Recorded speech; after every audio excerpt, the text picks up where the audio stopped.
नमस्कार शेतकरी बंधूंनो. मी विशाल Sonawane, can Biosys कंपनीचा प्रतिनिधी. तर आज आपण आलेलो आहोत शिरसगाव, तालुका कन्नड, जिल्हा छत्रपती संभाजीनगर येथे श्री गणेश भाऊ राजपूत यांच्या टरबूजाच्या प्लॉटवर. तर गणेश भाऊंनी लागवड करते वेळेस आपला शुभारंभ डोस आणि 33 कोटी असा बेसल डोस टरबूजासाठी वापरलेला आहे. तर इकडे तुम्ही बघू शकताय, इकडे त्यांनी बेसल डोस टाकलेला आहे पूर्ण.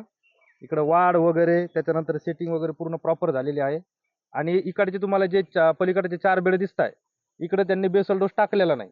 या 4 बेडला त्यांच्याकडून टाकायचा राहिला. तर चला आपण त्यांच्याकडून जाणून घेऊ त्यांना रिझल्ट कसे वाटले. नमस्कार गणेश भाऊ. नमस्कार. तर तुम्हाला आपण जे इकडे बेसल डोस टाकलेला तर इकडे कसे रिझल्ट वाटले? छान रिझल्ट येईल इकडं.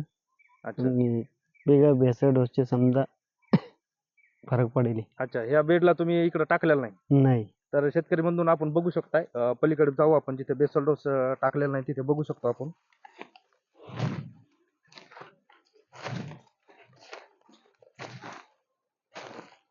हा, तर हे जे 4 बेड आहेत इथं तुम्हाला एकदम स्पष्ट फरक दिसत असेल. ह्या 4 बेडला बेसल डोस टाकलेला नाही. तर माझे सगळे शेतकरी बंधूंना एक विनंती असेल की त्यांनी आपलं जे येणारं पीक असेल त्यांनी आवश्यक आपला बेसल डोस वापरावा. धन्यवाद.